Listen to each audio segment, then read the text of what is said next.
Hello and welcome back to the Actual News Podcast. This is our first episode in the new year. I hope you had a wonderful New Year's Eve and you are safe, sane, and started this year on a good note. Today I have for you Presidential Citizens Medals, attack in New Orleans, FCC lacking authority to reinstate net neutrality rules, changes at Meta, and other national and global actual news. Let's go. And before we start with the quick news, I want to remind you that I go live every morning with AM Actual News on YouTube. So if you want to catch the latest in the morning and you want to grant a chance for me to start with this day with you, please check out AM Actual News on YouTube. The link is in the description of this episode. And if you're reading the newsletter and listening to this podcast out of the newsletter, scroll down. It's all the way there. Now, in quick news, Bashar al-Assad has reportedly been poisoned in Moscow. He started grasping for air, coughing, and then he was transferred to ICU, and then his condition was reportedly stabilized. An earthquake with magnitude 4.7 struck Cobb in Northern California on Wednesday, according to the United States Geological Survey, USGS. The quake occurred at a depth of 1.1 kilometers, which is 0.68 miles. In the afternoon, the president delivered remarks on securing 235 judicial nominations. In the evening, the president gave remarks at a Presidential Citizens Medal ceremony, and I have a readout on that in just a second. The U.S. State Department has authorized a potential $3.64 billion sale of advanced medium-range air missile and related equipment to Japan, according to Pentagon announcement. RTX Corp will serve as the primary contractor for the deal, which aims to bolster Japan's defense capabilities.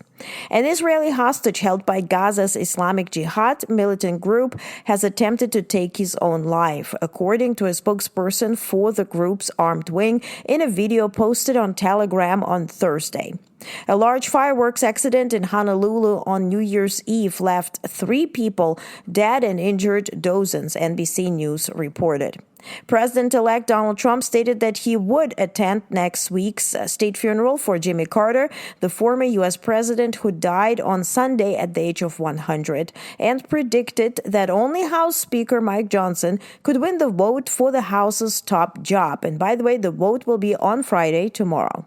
China has added 28 U.S. entities to its export control list to safeguard national security and interests, according to a statement from the Commerce Ministry on Thursday. The companies on the list include General Dynamics, Boeing Defense, Space and Security, Lockheed Martin, and Raytheon Missiles and Defense. China is also banning the export of dual-use items to these companies starting on Thursday, the ministry confirmed. South Korean police said on Thursday they had raided Jeju Air and the operator of Muan International Airport as part of their investigation into Sunday's crash that killed 179 people. The crash is the worst aviation disaster on South Korean soil. South Korea's impeached President Yoon Suk-yeol told supporters in a letter that he will, quote, fight until the end, unquote, as he faces an attempt by authorities to arrest him over his short-lived imposition of martial law last month, a lawyer said on Thursday. The Fiji government on Thursday said police were investigating incidents involving 2 crew members of Australian airline Virgin Australia. The crew members were reportedly victims of a rape and theft in Nadi in the early hours of New Year's Day. Malaysia's communications regulator announced it granted Tencent's WeChat and ByteDance's TikTok licenses to operate in the country under a new social media law. However, some other platforms had not applied for licenses. Taiwan's defense ministry reported on Thursday that Chinese warplanes and warships conducted their first combat patrol around the island in the new year. The patrol followed comments from Taiwan President Lai Ching-te, who reiterated his willingness to engage in talks with Beijing. And now to longer readouts. Former Representative Liz Cheney will be awarded the Presidential Citizens Medal by President Joe Biden. In fact, she just has been awarded, recognizing her exceptional service, particularly for her role as vice chair of the House committee investigating the January 6 Capitol attack. Cheney, who broke with the Republican Party over her criticism of President-elect Trump, joins 19 other honorees, including Congressman Benny Thompson and legal advocates like Mary Bonato and Evan Wolfson. The medal, one of the nation's highest civilian honors, is given to individuals who have made significant contributions to their country or fellow citizens. Biden is also reportedly considering a preemptive pardon for Cheney ahead of Trump's inauguration, following calls for her investigation by Trump supporters. On New Year's Day, a truck plowed into a crowd of revelers in New Orleans, tragically killing 15 and injuring dozens. The man behind the attack, 42-year-old Shamsud Din Jabbar, has been identified as a former U.S. Army soldier with a history of military service, including a deployment to Afghanistan. Jabbar served for almost 8 years in the Army, working in human resources and information technology, and was deployed once to Afghanistan. Jabbar lived in a predominantly Muslim neighborhood north of Houston, where investigators from the FBI began their search as soon as the attack was linked to him.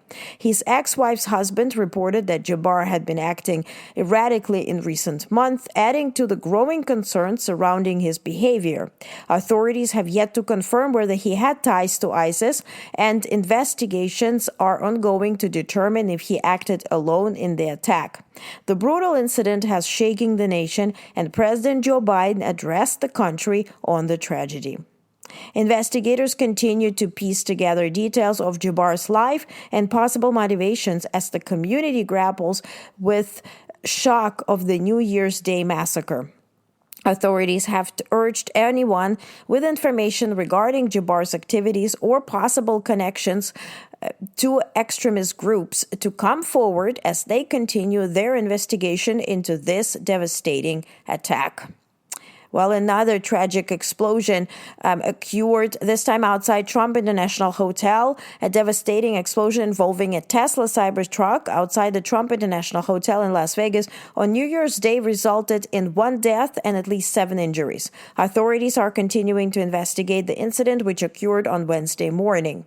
Details have now emerged about the man who died in the explosion. Las Vegas Sheriff Kevin McMahill held a press conference on Thursday revealing that the coroner's office suggested the victim died by suicide before the vehicle detonated. Quote, "The individual has sustained a gunshot wound to the head prior to detonation of the vehicle," unquote, McMahill explained. A handgun was reportedly found near the man's feet. The victim, identified as Matthew Livelsberger, was an active-duty soldier in the U.S. Army Special Operations Command.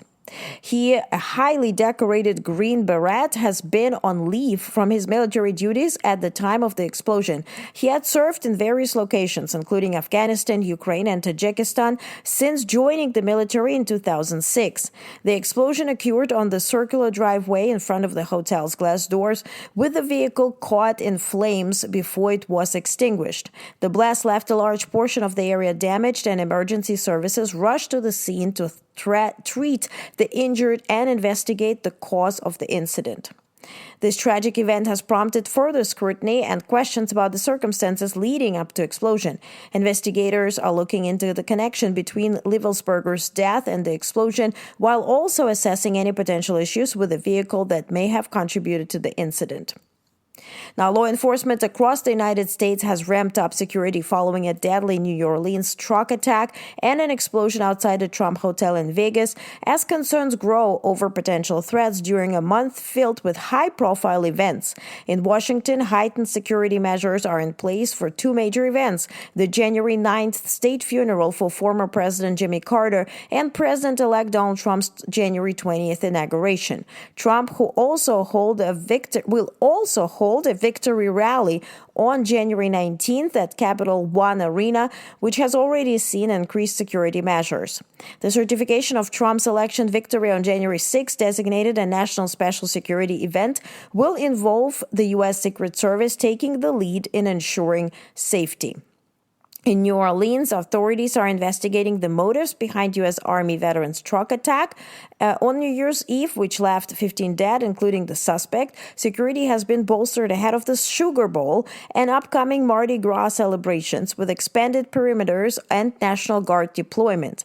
In Las Vegas, the Tesla Cybertruck explosion outside the Trump Hotel is under investigation for potential links to New Orleans attack. Meanwhile, cities like New York have increased police presence and monitoring despite no specific threats, ensuring public safety during the tense period. The NYPD, New York Police Department, is searching for multiple suspects following a shooting outside the Amazura nightclub or concert location, in Jamaica, Queens, on Wednesday night. Around 11:15 p.m., 4 men approached a group of 15 people waiting outside the venue and opened fire, injuring 10 individuals, including 6 women and 4 men. The suspects, who fired over 30 rounds, fled the scene and were later seen driving away in a light-colored sedan with out-of-state plates. The victims sustained non-life-threatening injuries and are expected to recover. The motive behind the attack remains unclear as police continue their investigation. The 6th U.S. Circuit Court of Appeals ruled on Tuesday that the Federal Communications Commission, the FCC, does not have the legal authority to reinstate net neutrality rules. These rules, originally implemented in 2015 under President Barack Obama, were repealed in 2017 during Trump's administration. The 3-judge panel concluded that the FCC overstepped its bounds in attempting to bring back the regulations, marking a significant decision in the ongoing debate over net neutrality's future in U.S. internet policy. In other news, Meta Platforms has named Joel Kaplan, a prominent Republican, as its new chief global affairs officer, succeeding Nick Clegg. Clegg, a former British deputy prime minister, joined Meta in 2018 and played a pivotal role in shaping the company's content policy, managing election-related issues, and establishing the Independent Content Oversight Board. Kaplan's appointment comes as businesses prepare for President-elect Trump's administration following his recent election victory. Meta has reportedly sought to strengthen its ties with Trump, including a $1 million donation to his inaugural fund, despite past tensions over claims of content suspension and CEO Mark Zuckerberg's election infrastructure donations. Kaplan has not yet commented on his new role. The cryptocurrency industry is calling on President-elect Donald Trump to prioritize his campaign promises of advancing crypto policy through executive orders as he prepares to take office. Industry leaders seek measures such as creating a strategic Bitcoin reserve, ensuring banking access to crypto firms, and establishing a crypto council within Trump's first 100 days. Trump, who has promised to support crypto innovation, has already assembled a crypto-friendly policy team, including SEC Chair Paul Atkins and White House crypto czar David Sachs. Proposals include $21 billion Bitcoin stockpile and regulatory relief for banks working with crypto firms, though analysts question the feasibility of implementing these changes via executive orders. Bitcoin's price has surged in anticipation of Trump's crypto initiatives, reaching record highs before retreating. While industry advocates hope for swift action, experts note that certain regulatory changes may require congressional approval or face limitations due to the independence of federal banking regulators. In the final days of the Biden administration, the SEC demanded Elon Musk settle over alleged securities violations during his 2022 Twitter acquisition or face civil charges. Musk has long criticized government oversight, portraying himself as a victim of political harassment. With Donald Trump's impending return to the White House, Musk's business empire, which includes Tesla, SpaceX, Neuralink, faces numerous ongoing federal probes, including investigations into Tesla's autopilot system, SpaceX pollution violations, and Neuralink's animal welfare practices. Musk's close ties with Trump, whom he has supported both financially and publicly, raise questions about the future of these investigations. Many speculate that under a Trump administration, some of these probes may be delayed or dropped, particularly as Musk has gained influence in the new administration, including an advisory role on government efficiency. Despite this, some legal experts caution indication that investigators may proceed with cases if they have sufficient evidence, regardless of political connections. The U.S. Commerce Department announced it is considering new regulations that could restrict or ban Chinese drones due to national security concerns. The proposed rules, which would impact drones with Chinese and Russian components, aim to protect U.S. data from potential foreign threats. China, particularly the drone giant DJI, controls a significant portion of the U.S. drone market. This follows a series of actions, including legislation signed by President Biden that could prevent DJI and Autel Robotics from selling new models in the U.S. by 2024, unless their security risks are deemed acceptable. DJI has strongly opposed the claims, citing financial harm and denying any links to forced labor or military cooperation. As President-elect Donald Trump prepares to take office, the decision of these new drone rules will be made under his administration. And by the way, on this note, I want to announce that next week I will be premiering a very, very special interview episode with the war drone expert who will explain to us what's happening in Ukraine, what Ukraine has done for the national security of the United States and the world, and also what happened to those drones over in New York and New Jersey. What were those drones? By whom were they sent there? What did they do? So you will get all the details. So please make sure to tune in to our YouTube. Please follow, like, and share. This will be a very special discussion. I will be recording it over the weekend. So stay tuned for the beginning of next week for this interview to drop. It will be very useful and worth your time. Let's continue. PJM Interconnection addressed a complaint from Pennsylvania Governor Josh Shapiro regarding potential power shortages linked to rapid data center expansion. Shapiro has urged changes to market rules to avoid surges in electricity costs. PJM warned that the growing risk of power shortages is driven by premature retirements of power generators and rapid construction of data centers.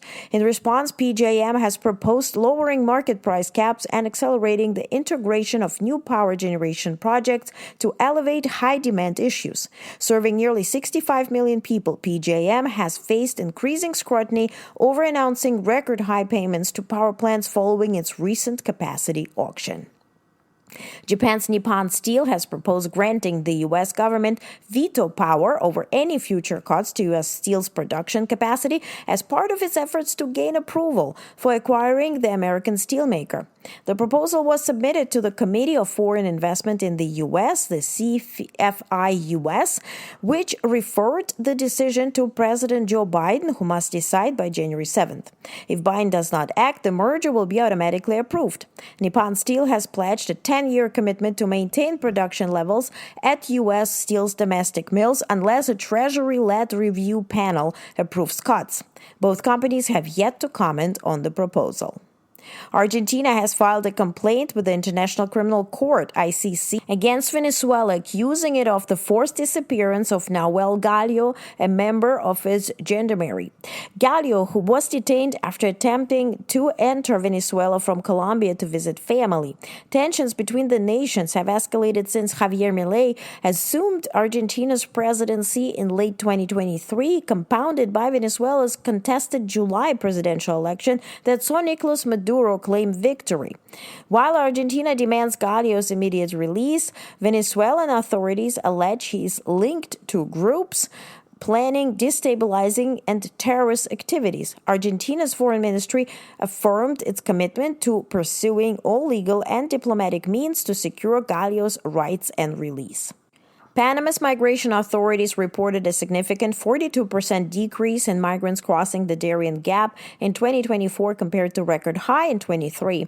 A total of 302,203 individuals made the treacherous jungle crossing last year, with 69% identified as Venezuelans fleeing economic turmoil in their home country. Since assuming office in July, Panamanian President Jose Raul Mulino has implemented stricter migration migration policies, including fencing parts of the Darien with barbed wire, imposing fines, and deporting over 1,500 migrants on U.S.-funded flights. Despite these measures, over 209,000 Venezuelans were allowed to continue their journey due to the suspension of direct flights between Panama and Venezuela following Venezuela's contested July election. While officials assert that the policies aim to prevent illegal migration from reaching Panama City and beyond, analysts warn that such measures fail to address the root causes of migration and may exacerbate the dangers faced by migrants traversing the Darien. Slovak Prime Minister Robert Fico announced on Thursday that his government is considering retaliatory measures against Ukraine after the cessation of Russian gas transits through Ukraine to Slovakia. Fico claimed that the halt caused significant financial losses for Slovakia and accused Ukrainian President Volodymyr Zelensky of sabotage under alleged Russian influence. Fico outlined potential responses, including halting electricity supplies to Ukraine, reducing aid for Ukrainian refugees, and demanding compensation or the renewal of gas transits. Slovakia reportedly faces increased transit fees for non-Russian gas and potential economic impact on energy prices. The halt in gas transits marks the expiration of a long-standing transit contract between Russia and Ukraine, signaling the end of Russian dominance in Europe's energy markets. While Slovakia has alternative gas sources, Fico's Smer SSD party claims to the loss of transit revenues, estimated at nearly 500 million euros, will strain public finances. A Slovak delegation is set to discuss the issue in Brussels next week, with coalition talks on potential retaliatory actions to follow. The situation underscores escalating tensions between Slovakia and Ukraine as Fico's government seeks closer ties with Moscow and distances itself from Ukraine. Zelensky previously accused Fico of undermining Ukraine's efforts by opening a second energy front against Kyiv. The Ukrainian military announced a precision strike on a Russian command post in Marino, located in Russia's Kursk region, as part of the ongoing cross-border operations. Ukrainian forces maintain a foothold in the area following a major incursion 5 months ago. Despite Russian claims of recapturing much of the territory, according to a statement from Ukraine, the strikes aim to disrupt Russian operations and prevent attacks on Ukrainian civilians. A video shared on Telegram by the Ukrainian military displayed damage to a Russian base in Ivanivskoye near Marino. Russia's military reported intercepting 4 Ukrainian missiles in the region, while Kursk governor Alexander Kinstein noted damage to residential and commercial properties, including an apartment building, a school, and local businesses. Efforts to repair the damage are underway. Both Ukrainian and Russian accounts of the incident remain unverified by independent sources. The strike marks the latest escalation in the border region, highlighting the enduring volatility and strategic importance of the area amidst the broader conflict. The Israeli military revealed on Thursday that it conducted a raid in September on an ongoing missile production facility in Masyaf, Syria, which was allegedly primed to produce hundreds of precision-guided missiles for Hezbollah. Lieutenant Colonel Nadav Shoshani, an Israeli military spokesperson, described the facility as a major Iranian manufacturing hub in the region. The plant, under construction since 2017, was reportedly nearing operational capacity to produce long-range missiles with ranges up to 300 kilometers, which is 190 miles. Quote, "This facility posed an immediate threat," unquote, Shoshani stated, adding that its destruction was critical for Israel's security. The complex operation involved dozens of aircraft and 100 helicopter-borne troops who dismantled the site, seizing documents and equipment. Syrian state media reported that Israeli airstrikes in the area on the same date killed at least 16 people. The operation comes amid heightened efforts by Israel to prevent weapons transfers to Hezbollah as the Assad government in Syria weakened. Israeli officials have long accused Damascus of facilitating the supply of arms from Iran to Hezbollah, a militant group considered a primary threat to Israeli security. This marks one of Israel's most intricate operations in recent years, underscoring its commitment to counter threats in the region.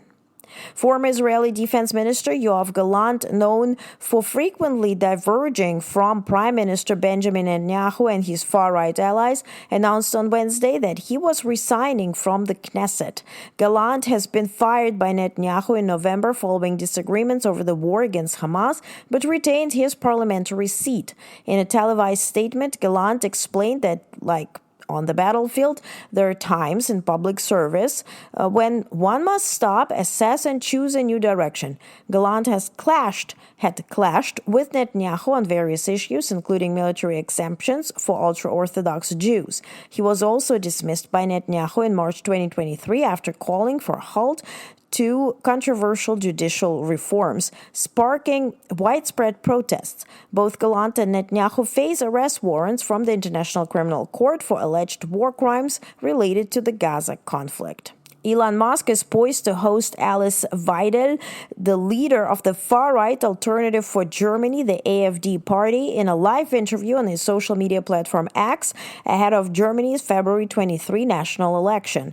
Weidel confirmed that she is in discussions with Musk's office, though specific details are not yet available. Reports suggest that the conversation will take place on January 10th. Musk, who has garnered attention for his support of far-right and anti-establishment movements in Europe, caused controversy in December when he endorsed the AfD, a party accused of right-wing extremism by German security services.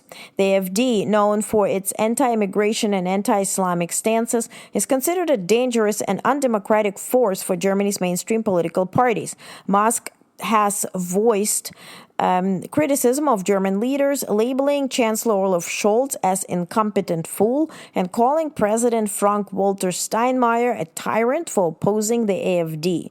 Musk, also supporter of Trump and Britain's Reform Party, has become a vocal backer of parties with libertarian economic and anti-immigration views. His involvement in German politics has been condemned by leaders across the political spectrum, with Scholz emphasizing that the election should be determined by German voters, not billionaires. Friedrich Merz, the German conservative leader and potential successor to Scholz, expressed support for renewed negotiations on a free trade deal with the United States in response to tougher trade conditions.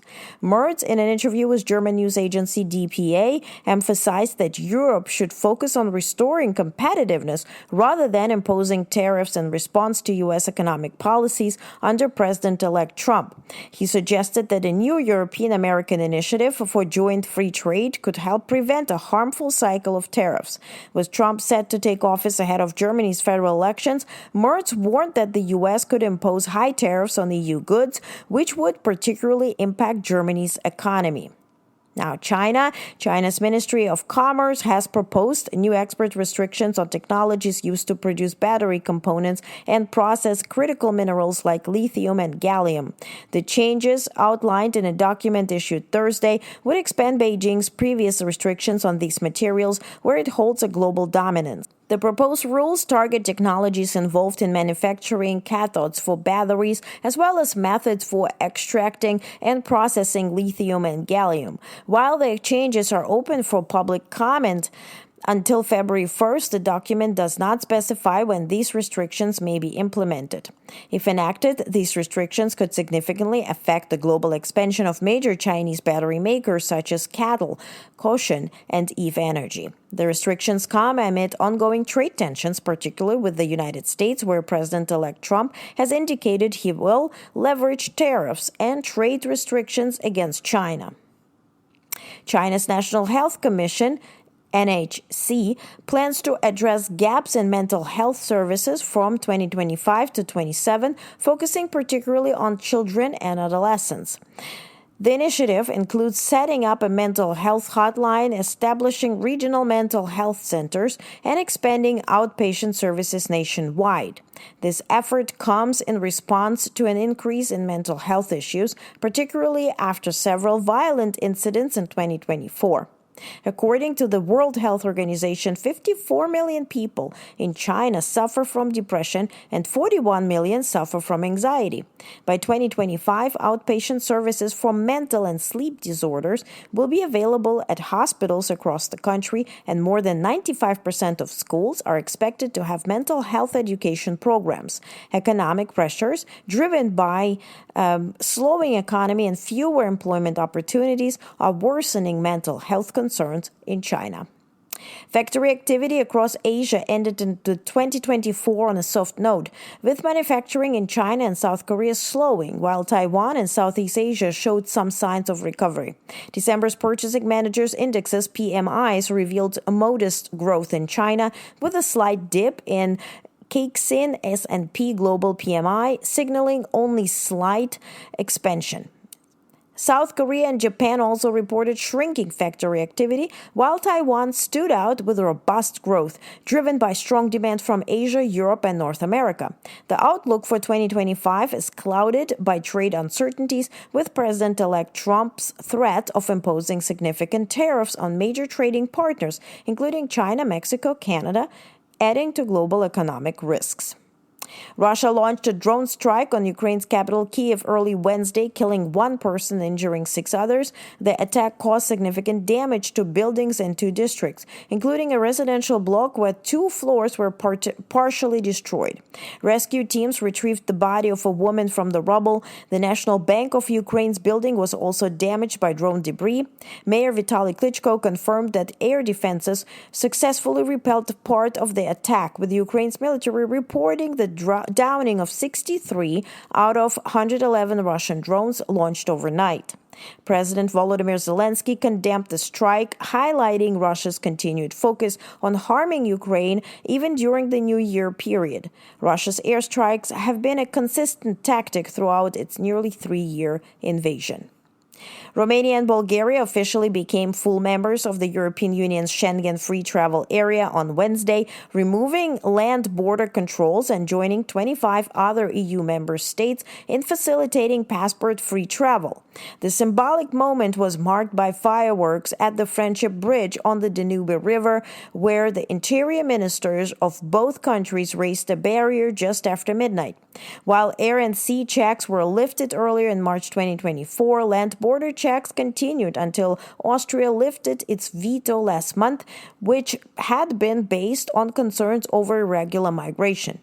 The Schengen area, first established in 1985, now includes most EU nations, along with Iceland, Liechtenstein, Norway, and Switzerland.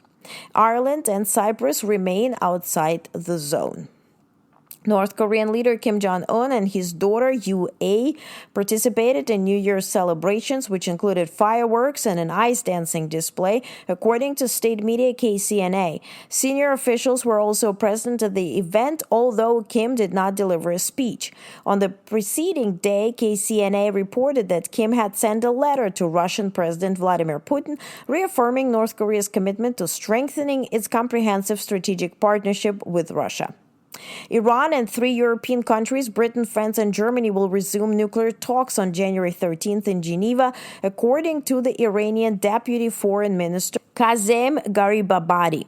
These discussions follow a contentious November 2024 meeting after Tehran expressed anger over European-backed resolution criticizing its cooperation with the UN nuclear watchdog. In response, Iran announced plans to install more uranium-enriching centrifuges. UN nuclear watchdog chief Rafael Grossi warned in December that Iran is rapidly increasing uranium enrichment, nearing levels suitable for weapons. Since the U.S. withdrew from the 2015 nuclear deal in 2018, Iran has escalated its nuclear activities, including enriching uranium and installing advanced centrifuges. Efforts to revive the nuclear pact under President Biden have so far stalled, while former President Trump has called for a new deal, warning of dire consequences if one is not reached. Senior aides to South Korea's impeached President Yoon Suk-yeol offered to resign massively on Wednesday, following a controversy over acting President Choi Sang-mok's approval of two new judges for a court handling Yoon's impeachment. Yoon's chief of staff, policy chief, national security advisor, and other senior officials submitted their resignations, but Choi announced he would not accept them, focusing instead on stabilizing the economy and government. The resignations followed the aide's repeated offers to step down after Yoon's failed martial law attempt in December. The latest resignation offer coincided with Choi's controversial approval of two new constitutional court justices, a decision criticized by Yoon's party. The ongoing political instability is exacerbated by Yoon's facing investigation for leading an insurrection, with the court recently approving his arrest. And that's it from me for today. Please watch the AM Actual News live stream that is available on YouTube. Please read the newsletter. All the links are located in the description of this episode. And again, if you're listening from your newsletter out, I'm very grateful for you. So I hope you had a wonderful day, the second day of this year, and I will see you back tomorrow on the Actual News podcast. Have a good evening and a wonderful day tomorrow. Until then.